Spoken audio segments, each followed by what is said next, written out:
Hello everyone, today we will talk about how to fix or how to solve the problem of Volt app. You will click on settings.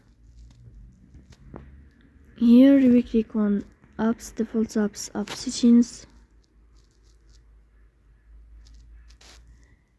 Here in this page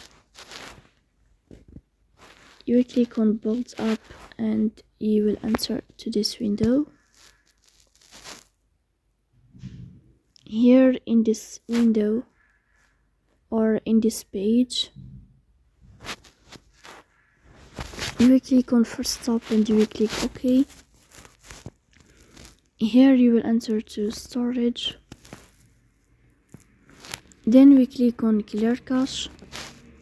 In the end you will turn on your airplane mode and you will turn off your airplane mode again to fix that problem.